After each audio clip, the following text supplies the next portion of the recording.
ಬಳ್ಳಾರಿ ಗಲಭೆ ಕೇಸ್ನಲ್ಲಿ ಮತ್ತೆ 33 ಜನರಿಗೆ ನೋಟಿಸ್ ಅನ್ನ ನೀಡಲಾಗಿದೆ. ಗಾಲಿ ಜನಾರ್ದನ್ ರೆಡ್ಡಿ, ಬಿ ಶ್ರೀರಾಮುಲು ಸೇರಿ ಹಲವರಿಗೆ ಬುಲಾವನ್ನ ನೀಡಲಾಗಿದೆ. ಬಳ್ಳಾರಿಯಲ್ಲಿ ಆಯ್ತಲ್ಲ ಜನವರಿ 1, 2026ರ ದಿನ ಗಲಭೆ ಆ ಪ್ರಕರಣದಲ್ಲಿ ಈಗ ಜನಾರ್ದನ್ ರೆಡ್ಡಿ, ರಾಮುಲು ಸೇರಿ ಹಲವರಿಗೆ ನೋಟಿಸ್ ನೀಡಲಾಗಿದೆ. ಒಟ್ಟು 33 ಜನಕ್ಕೆ ಇವರಿಗೆ ಬುಲಾವ್ ಕೂಡ ನೀಡಲಾಗಿದೆ. ನೋಟಿಸ್ ನೀಡಿದ ವಿಚಾರಕ್ಕೆ ಗಾಲಿ ಜನಾರ್ದನ್ ರೆಡ್ಡಿ ಗರಂ ಆಗಿದ್ದಾರೆ. ಗಲಭೆಯಲ್ಲಿ ಭಾಗಿಯಾದವರಿಗೆ ನೋಟಿಸ್ ಬಂದಿದೆ, ಭಾಗಿಯಾಗದವರಿಗೂ ನೋಟಿಸ್ ಬಂದಿದೆ. ನಮ್ಮ ಮುಂಚೂಣಿ ಬಿಜೆಪಿ ಕಾರ್ಯಕರ್ತರಿಗೆ ನೋಟಿಸ್ ಬಂದಿದೆ, ಟಾರ್ಗೆಟ್ ಮಾಡಿ ನೋಟಿಸ್ ಅಂತ ಗಾಲಿ ಜನಾರ್ದನ್ ರೆಡ್ಡಿ ಆರೋಪವನ್ನ ಮಾಡ್ತಾ ಇದ್ದಾರೆ. ಸಾಕಷ್ಟು ವಿಡಿಯೋಗಳು ವೈರಲ್ ಕೂಡ ಆಗಿದೆ. ಯಾತಕ್ಕೋಸ್ಕರ ನೋಟಿಸ್ ಅನ್ನ ಕೊಡ್ತಾ ಇದ್ದಾರೆ, ಯಾರ ಮೇಲೆ ನೋಟಿಸ್ ಅನ್ನ ಕೊಡ್ತಾ ಇದ್ದಾರೆ, ಯಾರಿಗೆಲ್ಲ ನೋಟಿಸ್ ಅನ್ನ ಕೊಟ್ಟಿದ್ದಾರೆ ಅವರೆಲ್ಲ ಕೂಡ ಬಿಜೆಪಿಯ ಮುಂಚೂಣಿಯ ಕಾರ್ಯಕರ್ತರು. ಅವ್ರು ಯಾರು ಈ ಒಂದು ಗಲಭೆಯಲ್ಲಿ ಭಾಗಿಯಾಗಿಲ್ಲ, ಭಾಗಿಯಾಗದವರಿಗೆ ನೋಟಿಸ್ ಕೊಟ್ಟಿದೆ ಅನ್ನೋ ಆರೋಪ. ಹೆಚ್ಚಿನ ಮಾಹಿತಿ ನೀಡ್ತಾರೆ ನಮ್ಮ ಪ್ರತಿನಿಧಿ ಶಿವಾನಂದ್ ದೂರವಾಣಿ ಸಂಪರ್ಕಕ್ಕೆ ಸಿಕ್ಕಿದ್ದಾರೆ. ಶಿವಾನಂದ್, ನೇರ ಆರೋಪ ಈಗ ಗಾಲಿ ಜನಾರ್ದನ್ ರೆಡ್ಡಿ ಅವ್ರದ್ದು. ಯಾರೆಲ್ಲ ಗಲಭೆಯಲ್ಲಿ ಭಾಗಿಯಾಗಿಲ್ವಲ್ಲ ಅವ್ರಿಗೂ ಕೂಡ ನೋಟಿಸ್ ಅನ್ನ ಕೊಟ್ಟಿದ್ದಾರೆ, ನಮಗೂ ಕೂಡ ಬುಲಾವನ್ನ ಕೊಟ್ಟಿದ್ದಾರೆ. ಯಾತಕ್ಕೋಸ್ಕರ ನಮಗೆ ನೋಟಿಸ್ ಅನ್ನೋ ಪ್ರಶ್ನೆಯನ್ನ ಜನಾರ್ದನ್ ರೆಡ್ಡಿ ಮಾಡ್ತಾ ಇದ್ದಾರೆ. ಶಿವಾನಂದ್, ಮುಖ್ಯವಾಗಿ ಜನವರಿ 1ರಂದು ಜನಾರ್ದನ್ ರೆಡ್ಡಿ ನಿವಾಸದ ಬಳಿ ನಡೆದಂತ ಗಲಭೆ ಪ್ರಕರಣಕ್ಕೆ ಸಂಬಂಧಪಟ್ಟಂತೆ ಈಗ 33 ಜನರಿಗೆ ಮತ್ತೆ ನೋಟಿಸ್ ಅನ್ನ ಜಾರಿ ಮಾಡಿರುವಂತದ್ದು. ತನಿಖೆಗೆ ಹಾಜರಾಗುವಂತೆ ಜನಾರ್ದನ್ ರೆಡ್ಡಿ, ರಾಮುಲು, ಸೋಮಶೇಖರ್ ರೆಡ್ಡಿ, ಸುರೇಶ್ ಬಾಬು ಸೇರಿದಂತೆ ಸಾಕಷ್ಟು ಜನರಿಗೆ ಈಗ ನೋಟಿಸ್ ಅನ್ನ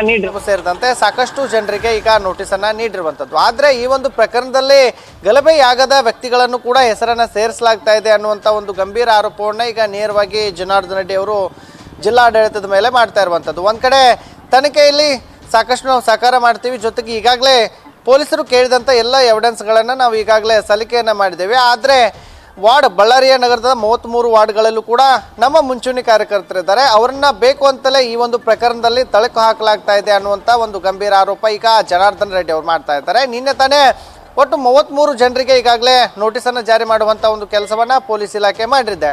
ಯಾಕಂದರೆ ಗಲಭೆಯಲ್ಲಿ ಯಾರ್ಯಾರು ಭಾಗಿಯಾಗಿದ್ದಾರೆ ಅನ್ನುವಂಥ ಒಂದಷ್ಟು ಆರೋಪ ಏನಿತ್ತು, ಆ ಒಂದು ಘಟನೆಗೆ ಸಂಬಂಧಪಟ್ಟಂತೆ ಈಗಾಗಲೇ ಒಂದಷ್ಟು ಫಿಸಿಕಲ್ ಎವಿಡೆನ್ಸ್ ಅಂದರೆ ಘಟನಾ ಸ್ಥಳದಲ್ಲಿ ಸಿಕ್ಕಂಥ ಭೌತಿಕ ವಸ್ತುಗಳಾಗಿರ್ಬೋದು ಮತ್ತು ಡಿಜಿಟಲ್ ಎವಿಡೆನ್ಸ್, ಈಗೇನು ಪೊಲೀಸರು ಒಂದಷ್ಟು ವಿಡಿಯೋಗಳನ್ನು ಆ ಒಂದು ಘಟನೆ ಸಂದರ್ಭದಲ್ಲಿ ಕವರೇಜ್ ಮಾಡುವಂಥ ಒಂದು ಕೆಲಸವನ್ನು ಮಾಡಿದ್ರು. ಆ ಒಂದು ವಿಡಿಯೋದಲ್ಲಿ ಕಾಣಿಸಿಕ್ಕಂತ ಅಂದರೆ ಕೈಯಲ್ಲಿ ದೊಣ್ಣೆ, ಮಾರಕಾಸ್ತ್ರ ಇತ್ಯಾದಿ ವಸ್ತುಗಳನ್ನು ಹಿಡಿದು ಆ ಒಂದು ಘಟನೆಯಲ್ಲಿ ಭಾಗಿಯಾದಂಥ ಜನರಿಗೆ ಈಗ ಪೊಲೀಸ್ ನೋಟಿಸನ್ನು ಕೊಡುವ ಕೆಲಸವನ್ನು ಮಾಡ್ತಾ ಇದೆ. ಆದರೆ ಕಾಂಗ್ರೆಸ್ ಸರ್ಕಾರ ಬಿಜೆಪಿಯ ಮುಂಚೂಣಿಯಲ್ಲಿರ್ತಕ್ಕಂಥ ನಾಯಕರಿಗೆ ನೋಟಿಸ್ ಕೊಡುವ ಮೂಲಕ ಇಲ್ಲೋ ಒಂದು ಕಡೆ ಈ ಒಂದು ಪ್ರಕರಣದ ದಿಕ್ಕು ತಪ್ಪಿಸುವುದಲ್ಲದೆ ಈ ಒಂದು ಪ್ರಕರಣದಲ್ಲಿ ಅಂದರೆ ಗಲಭೆಗೆ ಬಂದಿರದ ವ್ಯಕ್ತಿಗಳನ್ನು ಹೆಸರನ್ನು ತಳಕು ಹಾಕಲಾಗ್ತಾ ಇದೆ, ಜೊತೆಗೆ ಅವರನ್ನು ಕೂಡ ಈಗ ವಿಚಾರಣೆಗೆ ಕರಿತಾ ಇದ್ದಾರೆ ಅನ್ನುವಂಥ ಒಂದು ಆರೋಪವನ್ನು ಮಾಡ್ತಾ ಇದೆ. ಆದರೆ ಈ ಕುರಿತು ಈವರೆಗೂ ಕೂಡ ಪೊಲೀಸ್ ಇಲಾಖೆಯ ಅಧಿಕಾರಿಗಳು ಯಾವುದೇ ಸ್ಪಷ್ಟತೆಯನ್ನು ನೀಡಿಲ್ಲ. ಜೊತೆಗೆ ಈಗಾಗಲೇ 33 ಜನರಿಗೆ ನೋಟಿಸ್ ಕೂಡ ಬಂದಿರುವಂಥದ್ದು. ಬಳ್ಳಾರಿಯ ಬುರುಸ್ಪೇಟೆ ಠಾಣೆಗೆ ಬಂದು ವಿಚಾರಣೆಗೆ ಆಗಬೇಕು ಅನ್ನುವಂಥ ಒಂದು ನಿಟ್ಟಿನಲ್ಲಿ ಈಗಾಗಲೇ ಪೊಲೀಸ್ ಇಲಾಖೆ ನೋಟಿಸನ್ನು ಜಾರಿ ಮಾಡಿದೆ.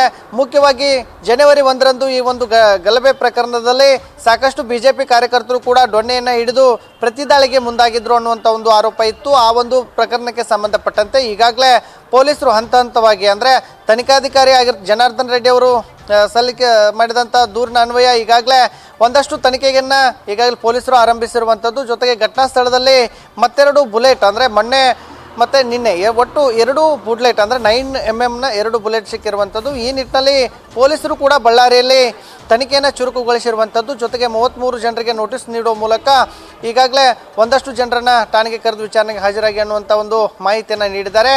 ಇನ್ನೇನು ಆ ಒಂದು 33 ಜನರ ಪೈಕಿ ಈಗಾಗಲೇ ಎಲ್ಲರೂ ಕೂಡ ಬಿಜೆಪಿಯ ಮುಂಚೂಣಿ ನಾಯಕರಿರುವಂಥದ್ದು. ಜೊತೆಗೆ ಬಳ್ಳಾರಿಯ 39 ವಾರ್ಡ್ಗಳಲ್ಲಿ ನಮ್ಮ ಕಾರ್ಯಕರ್ತರು ಅವತ್ತು ಒಂದಷ್ಟು ಜನ ಆ ಒಂದು ಗಲಭೆ ಪ್ರಕರಣಕ್ಕೆ ಬಂದಿರಲಿಲ್ಲ, ಆದರೆ ಅವ್ರನ್ನ ಹೆಸರನ್ನು ಈಗ ತಳಕಾಕಿ ಪೊಲೀಸರು ನೋಟಿಸ್ ನೀಡ್ತಾ ಇದ್ದಾರೆ ಅನ್ನುವಂಥ ಒಂದು ಗಂಭೀರ ಆರೋಪ ಈಗ ಜನಾರ್ದನ್ ರೆಡ್ಡಿ ಅವ್ರದ್ದಾಗಿರುವಂಥದ್ದು. ಮಧುಸೂದನ್.